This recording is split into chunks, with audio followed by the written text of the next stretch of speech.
오늘은 형통의 영향력이라고 하는 제목으로 하나님 말씀을 증거하겠습니다. 우리는 지난주에 과연 형통은 어디로 임하는가, 형통의 주소지는 어디인가 하는 말씀을 나눴어요. 그동안 우리는 형통한 장소, 형통한 자리가 있다고 믿어왔어요. 내게 익숙한 공간, 내가 늘 은혜 받던 교회, 기도원, 뭔가 내가 쭉 충만한 은혜 가운데 있었던 그 자리가 아마도 형통의 주소지일 것이다. 그래서 우리는 이상적인 교회, 좋은 교회 하면 그동안 내가 자라던 교회, 내가 머물던 장소를 떠올린다고 했죠. 오죽하면 영국 교인들도 어떤 교회를 원하냐 그랬더니 빨간 벽돌 할 정도로 우리는 익숙한 것에 그만큼 젖어 있다 그랬어요. 그런데 코로나가 닥쳤어요. 코로나19가 닥쳐서 여러분 오늘도 교회 못 오시고 가정에서 예배드리고 있지 않습니까? 그동안 내가 익숙했던 장소가 이제는 형통의 주소지가 아닐 수도 있다. 야, 이거 어떻게 해야 되지? 우리에겐 위기가 찾아왔어요. 그동안 많은 사람들은 큰 집을 짓고 떵떵거리고 살면 그게 형통한 건 줄 알고 평생을 방 개수 늘리고 화장실 개수 늘리는 것으로 삶의 목적을 삼아왔단 말이죠. 근데 과연 그게 맞을까? 우리가 지난주에 말씀을 봤습니다. 바로 고린도후서 5장 1절 말씀, 바로 이 말씀 봤어요. 만일 땅에 있는 우리의 장막집이 무너지면, 자, 장막집은 무너지게 되어 있고요. 아니, 무너지려고 짓는 거 아닙니까? 영원한 집이 어디 있어요? 해체하고 다시 풀고 짓고 풀고. 장막은 줄 하나 땡기면 와르르 무너진다고 그랬죠. 이 세상의 집은 그래요. 아무리 열심히 쌓아도 한꺼번에 무너집니다. 이번 코로나 때 우리가 다 겪고 있잖아요. 지금 세우는 거는 힘들지만 무너지는 건 금방이더라. 그래서 우리가 바라봐야 될 것은 무엇이에요? 하나님께서 지으신 집이 있는데 손으로 지은 것이 아니요 하늘에 있는 영원한 집이 우리에게 있는 줄 아느니라. 그런데 이거를 아는 걸로만 끝나면 안 되고 형통의 주소지는 뭐였냐? 2절이었어요. 여기서 끝나는 게 아니고 참으로 우리가 여기 있어 탄식하며, 여기 있으면 탄식할 수밖에 없죠. 힘들고 괴롭죠. 눈물 나죠. 그런데요, 여기서 뭘 해요? 하늘로부터 오는 우리 처소로 덧입기를 간절히 사모하노라. 내가 나중에 천국을 청약해서 나중에 언젠가 때가 되면 들어가는 게 아니고요, 그 처소가 내려와 내게 입혀진대요. 내가 덧입게 된대요. 그래서 내가 그 천국을, 하늘 처소를 덧입고 살아가 내가 천국의 주소지가 된다는 거 아니었어요. 그래서 우리는 어디를 가야만 은혜 받는 게 아니고, 어디를 가야만 형통한 게 아니고, 우리가 가는 곳은 어디든지 형통한 하나님의 은혜가 있다는 거였잖아요. 조금 전에 김성은 자매가 찬양해 줬는데 너무 좋지 않아요? 주 너를 지키리 아무 때나 어디서나 주 너를 지키리 늘 지켜주시리. 아니, 그러면 내가 교회에 있을 때만 지키는 거 아니고 내가 정말 뿌듯한 자리, 멋진 자리, 높은 자리만이 아니고 어디에 있든지 아무 때나 어디서나. 여러분, 이것이 지난주 나눴던 형통의 주소지의 핵심이었어요. 그래서 요셉은 지금 어디 있어요? 요셉은 남의 집에 있어요. 내가 주인 돼서 떵떵거리고 살아도 시원찮은 판국에 남의 집, 그것도 애굽에 있는 주인, 남의 나라 말도 안 통하는 주인, 그것도 잔인하고 사람을 함부로 대하는 애굽 제국의 바로 황제의 친위대장이면, 와, 정말 절대 못 빠져나가는 최악의 상황.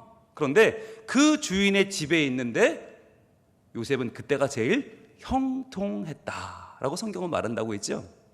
그래서 우리는 형통의 주소지, 형통의 자리가 어디인가? 바로 나다라고 하는 것을 기억하고, 내가 있는 곳이 하나님의 형통이 임하는 자리라는 것을 다시 한번 깨닫고 믿음으로 살아가자고 했어요. 자, 이제 오늘은 형통의 영향력입니다. 형통의 영향력이 뭐냐면, 과연 내가 그렇게 형통의 주소지가 되었을 때, 내가 가는 곳마다 형통이 일어날 때 과연 그 자리에서 벌어지는 역사가 어떤 것이 있는가 하는 거예요. 하나님이 나에게 형통을 주시는 이유가 있어요. 그건 단순히 내가 잘 되라는 게 아니에요. 여러분, 우리는요, 오늘 하루 그래 어떻게든 살아날 수 있어요. 그런데 왜 하나님의 형통이 필요한가? 그것은 나 하나 구원받고 나 하나 잘 먹고 잘 살기 위한 게 아니라는 거예요. 그러면 왜 이 형통이 우리에게는 필요한가? 어떤 영향력을 미쳐야 되는가? 오늘 본문 창세기 39장 3절 말씀을 한번 같이 보겠습니다. 3절 말씀으로 들어갑니다. 자, 같이 읽습니다. 시작. 그의 주인이 여호와께서 그와 함께 하심을 보며 또 여호와께서 그의 범사에 형통하게 하심을 보았더라. 자, 여러분, 펜을 들고 보며 동그라미 해보시고요. 보았더라 동그라미 해보세요. 이게 중요한 단어예요. 보았다, 보며, 보았다. 여러분, 이 단어가 우리말 번역에는 제일 끝에 보았더라라고 되어 있지만 히브리 원문에는 제일 앞에 나와요. 보았다, 또 보았다라고 시작을 해요. 이 문장을. 왜냐하면 실제로 봤다는 거예요. 이건 그냥 얼핏 본 게 아니고 잘못 본 게 아니고 실제로 봤다. 누가? 보디발이.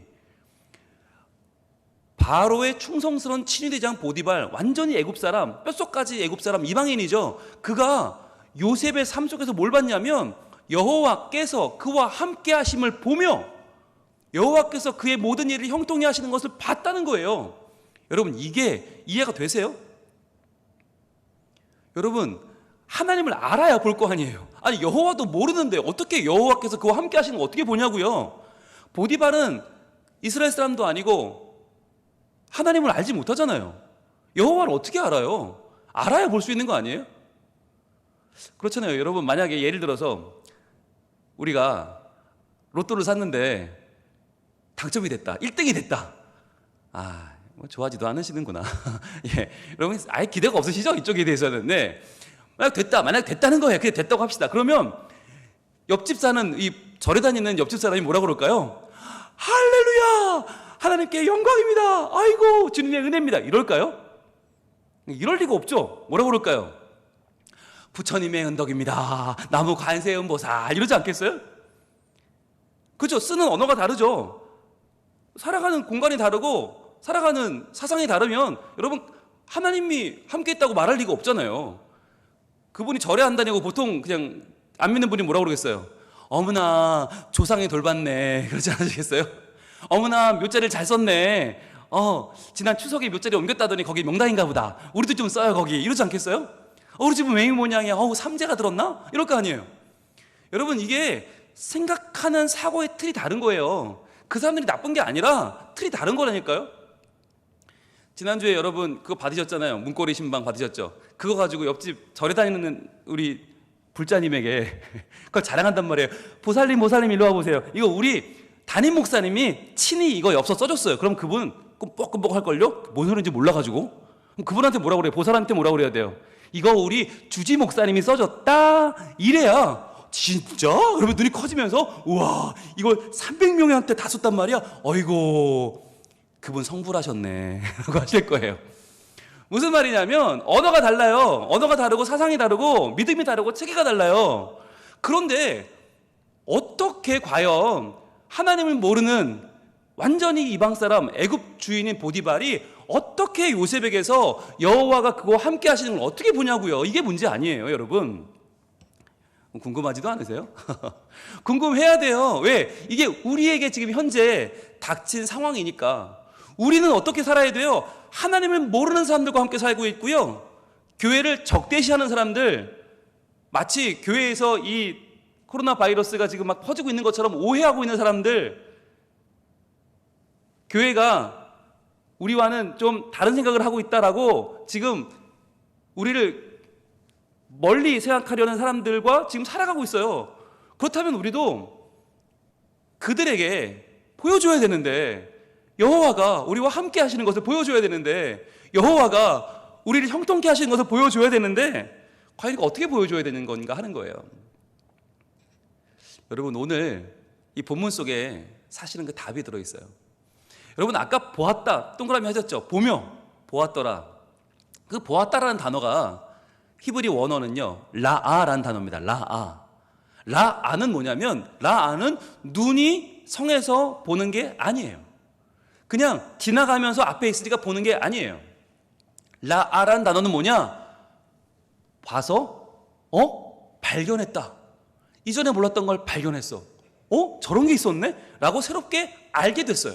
자, 발견하다, 알다, 그리고 깨닫다라는 단어예요. 라는. 그러니까 이 라는요, 어쩌다 우연찮게 한번 딱 본 게 아니고요, 목격한 게 아니고요, 계속 보는 거예요. 지속적으로 보는 거예요. 매일매일 봐요. 건건마다 봐요. 보면서 새롭게 발견하고 새롭네? 알게 되고 깨닫게 되고. 그러니까 요셉이 어느 한 일만, 어느 한 때만, 어느 잠깐만 하나님과 동행하는 게 아니고 하나님이 모든 시간, 모든 장소, 모든 때마다 요셉과 함께 하시는 것을 지금 보고 있다는 거예요. 보고 깨닫고 알게 되었다는 거예요. 지금 그 주인이. 여러분, 어떻게 이런 일이 벌어질 수 있죠? 여러분 생각해 보세요. 이 애굽 사람 보디발의 집안에 얼마나 많은 종이 있었겠어요? 아마 전 세계 각국에서 팔려온 종들, 아마 요셉 또래의 청년들이 굉장히 많았을 겁니다.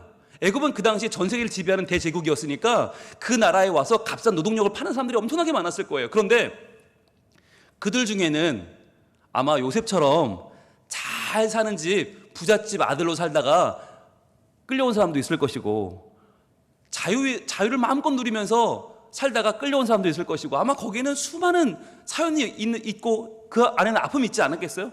그러니까 그 종들이 살아가는 모습이 어땠겠어요? 다들 쭉 쪄져가지고, 아휴, 오늘도 죽지 못해 산다, 오늘도 그냥 마지 못해 산다, 할 수 없이 산다, 나를 잡숴라, 이렇게 살지 않았겠어요? 힘도 없고 아무런 살아가는 의미도 없고 얼마나 정말 이 시체처럼 걸어 다녔겠냐고요. 그 당시 종들이. 그러다가 피식피식 쓰러지면 죽는 거고요. 그럼 하나 치우면 돼요. 그런 시대였어요. 그런데 요셉은 희한하게도 표정에서도 그렇고 태도에서도 그렇고 자세도 그렇고, 아니 그들과 너무 다른 거예요. 그냥 적당히 종로로 타다가 그냥 쓰러져 죽을 인생이 아닌 거예요. 너무 달라요. 왜 달랐을까요? 왜 달랐습니까? 우리가 형통을 지난주 고린도후서 말씀 보면 이렇게 정리했거든요. 띄워주세요. 형통이 뭐였냐면, 형통이란, 자 같이 읽어봅니다. 시작. 무너질 이 땅의 장막 집에 소망을 두지 않고 하늘로부터 영원한 처소 덧입기를 간절히 사모하는 것이다. 자, 여러분, 이게 지난 시간에 정리가 됐습니다. 오늘 다시 한번 확인했고요. 그러니까 요셉은 지금 이 땅의 장막집에 소망이 없어요. 즉 내가 지금 아버지 집에 있든지 애굽 사람 집에 와 있든지 관계가 없는 거예요. 왜? 하늘로부터 영원한 처소를 덧입고 살아가기 때문에 내가 그걸 사모하니까, 내가 종이면 어떻고, 내가 지금 집에 들어갈 수 없는 상황이면 어떻고, 내가 지금 헛간에 잠을 자면서 동물들처럼 먹고 내가 지금 불쌍하게 살면 어때? 나는 이미 천국을 덧입고 살고 있는데. 요셉은 이 형통의 은혜를 입은 거예요. 그래서 그는 시선이 바뀌게 되었고 그는 형통의 주소지로 살게 되었기 때문에 이제 그에게는 삶의 내용이 달라질 수밖에 없는 거예요. 그래서 여러분 그걸 보는데 그 애굽 주인이 보고 발견하고 보고 알게 되고 보고 깨닫으면서 무슨 생각을 했을까요? 야, 저거 희한한 놈일세. 쟤는 성격이 원래 밝은가? 좀 낙천적인가? 아니 체력이 좋아서 그런가? 아니 나이가 젊으면 다 저런가? 아닌데 하다가 어떻게 했겠어요? 물어봤겠죠. 요셉아, 너 일로 좀 와봐라. 너는 다른 종들과는 전혀 다르다. 이 험한 환경을 살아가는 너의 인생이 다른 인생과 너무 다른데 왜 그런 거냐? 물어봤겠죠. 그 입에서 뭐가 나왔겠어요? 여호와 하나님께서 나와 동행해 주십니다. 여호와 하나님께서 내게 형통의 은혜를 주십니다. 그러니까 주인님도 하나님 믿으세요. 그러지 않았겠어요? 여러분, 이 말을 안 했으면 어떻게 알았겠어요? 주인이 여호와란 이름을 모르죠. 살아가는 모습이 다르니까 물어보게 되고, 물어보면 답을 듣고 그도 알게 된 거죠. 아, 여호와라는 분이 지금 내 종 요셉과 함께 하시는구나. 그런데 그분이 나보다 낫구나. 내가 함께하는, 내가 부리는 종들은 힘도 없고 메가리가 하나도 없고 비실비실하다 다 죽어가는데, 하나님이 함께 하신다는 저 요셉은 저렇게 강건하고 저렇게 멋지고 저렇게 훌륭하니 내가 하나님을 그동안 몰랐던 게 한스럽구나. 그리고 어떻게 해요? 하나님이 함께 하시는 요셉을 들어서 자기의 모든 재산을 다 그에게 투자합니다. 오늘 말씀은 이어지는 4절 한번 보겠습니다. 창세기 39장 4절은 이렇게 이어져요. 자, 같이 한번 읽겠습니다. 시작. 요셉이 그의 주인에게 은혜를 입어 섬김에 그가 요셉을 가정 총무로 삼고 자기의 소유를 다 그의 손에 위탁하니. 야, 여러분 그 집이 얼마나 큰 집이겠어요. 여러분 그 안에요 왕궁의 죄인들을 가두는 교도소가 있을 정도로 컸어요. 그러면 여러분 상상이 되세요? 그냥 뭐 풀장 있는 정도가 아니고요, 집안에 골프장도 있고요, 뭐 집안에 없는 게 없는 거예요. 그 어마어마한 살림을 누구에게 맡겼다고요? 요셉에게. 처음 보는, 말도 안 통하는 이웃나라, 먼 나라에서 온 그 청년 요셉에게 어마어마한 관리가 자기 집 모든 걸 다 맡겼다고요. 왜? 뭘 본 겁니까? 그와 함께 하시는 하나님의 위대하심을 본 것입니다. 하나님이 그와 함께 하시고 그래서 그의 삶이 형통하게 되는 걸 보니까 이 주인이 얼마나 똑똑하겠어요? 얼마나 처세술이 밝겠어요? 야, 얘를 따라가야 되네. 내가 중요한 게 아니라 나보다 얘가 훨씬 낫네. 왜? 나는 하나님 안 믿고 모르는데 얘는 하나님 알아. 하나님 믿어. 그러니까 야, 이왕이면 내가 얘한테 투자해야겠다. 네가 나보다 낫다. 네가 내 모든 재산을 다 관리해주면 좋겠다. 제발 요셉아, 딴짓 까지 말고 여기 있어라. 내가 평생 너에게 모든 거 다 잘해줄게. 다 보장해줄게. 너는 이제 종도 아니고 너는 우리 집의 가정 총무야. 그러니까 다 네 마음대로 해. 재정권도 주고 인사권도 주고 다 줄 테니까 네가 네 마음대로 해. 그게 나에게도 유익하지 않겠냐? 라고 생각하게 되었다는 거예요. 여러분 이게 뭐예요? 이게 영향력이에요. 영향력. 여러분 하나님을 믿어 나 혼자 잘 믿고 나 혼자 구원받고 할렐루야가 아니고요, 우리 주변 사람들이 보는 거예요. 아, 하나님을 믿으면 저렇게 사는구나. 아, 하나님을 믿었더니 저렇게 당당하고 저렇게 정직하고 저렇게 성실하고 저렇게 힘이 넘치게 사는구나. 한번 여러분 보여주면 안 되겠어요? 왜 우리가 전도하라 그러면 부담되고 짜증나고 막 교회 오기 싫습니까? 전도하려면 사정해야 되거든요. 한 번만 가자고. 제발 한 번만. 짜증내지 말고 화내지 마시고요. 한 번만 좀 우리 교회 이번에 전도 행사 하는데 한 번만 와주시면 안 되겠어요? 이거 해야 되니까 다들 도망가는 거 아니에요. 여러분 그런데요, 우리가 그렇게 안 살면 돼요. 우리가 제발 한 번만 와달라고 이럴 게 아니라 우리가 사는 모습을 보여주면 돼요. 제대로 사는 걸, 힘차게 사는 걸, 멋지게 사는 걸 보여주면 물어볼 거예요. 아니 이렇게 어려운데 왜 당신은 우리랑 다르냐고. 이렇게 괴로운데 왜 당신은 저렇게 밝고 환하고 빛나냐고 물어볼걸요? 그럼 뭐라고 그러겠어요? 내가 하나님이 함께 하시는 형통한 인생인 거를 모르셨냐고. 내가 형통의 사람이라고, 하나님 나와 함께 하신다고. 그렇게 당신도 예수 믿고 나와 함께 이 형통을 누리자고 말해주시면 얼마나 좋겠어요. 여러분 이번 주 추석입니다. 추석이 되면 많은 분들이 벌써부터 스트레스 받아요. 아, 친지들이 올 텐데 뭐 차례상에 절을 하네 안 하네, 뭐 아이고 이 집은 예수 믿는 집이라 무슨 조상님이 싫어하시네, 별소리 다 들어야 돼요. 여러분 그런데요, 보여주자고요.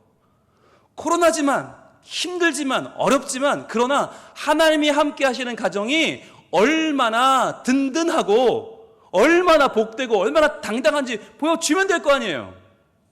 보여주면 무슨 일이 벌어집니까? 여러분 이런 일이 벌어집니다. 우리 예수님의 말씀 마태복음 5장 16절 이런 말씀을 주님 주게 주셨어요. 자, 예수님이 친히 하신 정말 복된 말씀, 너무너무 귀한 말씀. 자, 한번 같이 읽겠습니다. 마태복음 5장 16절 시작. 이같이 너희 빛이 사람 앞에 비치게 하여 그들로 너희 착한 행실을 보고 하늘에 계신 너희 아버지께 영광을 돌리게 하라. 아멘. 여러분 우리에겐 뭐가 있어요? 빛이 있어요. 빛. 우리의 어두움을 환하게 비추시는, 흑암을 밝히시는 참빛 예수 그리스도가 계세요. 우리는 그분을 믿어 우리의 빛을 갖게 되었어요. 이 빛을 어떻게 하라고요? 사람 앞에 비추라고요. 제발 그 빛을 등경 아래 두지 말고 안 보이는데 숨겨두지 말고 꼭꼭 싸두지 말고 보여주라고요. 그래서 우리는 어둠이 아니라 빛이고 우리는 빛이신 하나님 앞에 은혜를 받고 있고 그분과 함께하고 살고 있다는 걸 보여주라고요. 그래서요, 그들이 우리 행실을 보고 하늘에 계신 너희 아버지께 영광을 돌리게 하라. 아, 그렇구나. 하나님 믿으면 이런 가정 되는구나. 하나님 함께 하시면 형통하구나. 하나님 함께 하시면 놀라운 가정 되는구나. 이것을 소망하게 만들어 주라고요. 여러분, 지난주에 저희가 문고리 신방을 했잖아요. 보여주세요. 문고리 신방을 하면서 정말 한 분 한 분을 사랑하는 마음으로 저희들이 문고리를 잡고 기도하고 하나님 이 가정이 형통하게 해주세요 기도했는데요, 우리의 기도는 그걸로 끝나지 않았어요. 하나님 이 가정을 통해서 이 친지들, 친척들, 이웃들, 이들을 만나는 모든 이들이 이들의 이 미소를 보게 하옵소서, 이 환한 모습을 보게 하옵소서, 이 즐거운 삶을 부러워하게 하옵소서. 그래서 야, 이거 우리 목사님이 갖다 줬어. 우리 교회가 이렇게 해. 야, 이런 거 봤냐? 라고 하면서 자랑하시라고요. 그래서 그들에게도 야, 정말 교회가 좋은 일 하는구나. 야, 교회 다닐만 하네. 야, 나도 좀 교회 다니면 안 되겠냐? 이런 말 좀 나오게 해라고요. 여러분, 저희가 드릴 때 문에 걸어놓을 때 어떻게 드렸는지 여러분 보셨잖아요. 드릴 때는 그냥 드렸지만 문고리 걸어놓을 때는 항상 나무 집게 집어놨어요. 왜일까요? 예, 스티커를 붙이면 재활용이 안 돼요. 나무 집게를 걸어서요, 그 집게만 떼고 그 봉투 재활용하시라고. 이번에 추석에 친척들 오잖아요. 그러면 그 봉투에 멋진 거 선물 하나 담아서 전해주세요. 그러면서 우리 교회에서 이런 거 했는데, 문고리 신방 했는데 같이 나누고 싶어서 준비했다고. 그러면서 하나 선물 넣어서 줘보세요. 그러면요, 와, 대단하다. 이야, 굉장한데 나도 그 교회 다니면 안 돼? 라고 할 거예요. 여러분, 우리가요 고백하는 겁니다. 우리 주님 이렇게 멋진 분이야. 너 그거 아냐? 굉장한 분이야. 형통하게 하시는 분이야. 나 무엇과도 주님을 바꿀 수 없어. 내가 아무리 힘들어도, 내가 아무리 괴로워도 나를 그냥 버려두지 아니하시는 주님이 계셔. 나 무엇과도 주님을 바꾸지 않으리. 다른 어떤 은혜 구하지 않으리. 오직 주님만이 내 삶의 도움이시니 주의 얼굴 보기 원합니다. 이 시간에 다짐하시기 원해요. 하나님, 이번 추석에 제가 보여주기를 원합니다. 자랑하기 원합니다. 나의 빛을 발하여 내가 만나는 모든 이들이 하나님께 영광 돌리는 형통의 영향력을 미치는 사람이 되게 해 주시옵소서. 주님만 내 안에 계셔서 나를 인도하시고 형통케 하여 주시옵소서. 기도하는 마음으로 찬양 드립니다.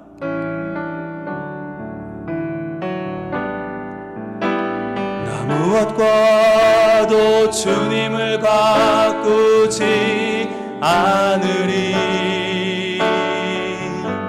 다른 어떤 은혜 구하지 않으리. 오직 주님만이 내 삶의 도움이시니 주의 얼굴 보기 원합니다. 주님 사랑해요.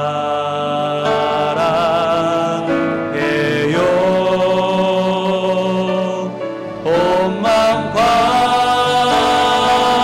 정성 다해 하나님의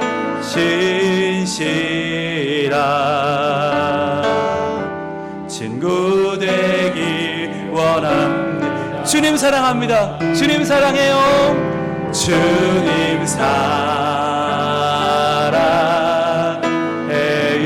온 마음과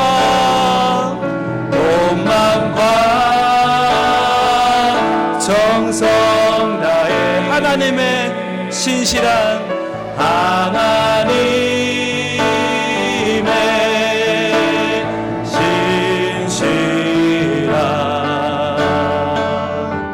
친구 되기 원합니다. 이 시간 기도하겠습니다.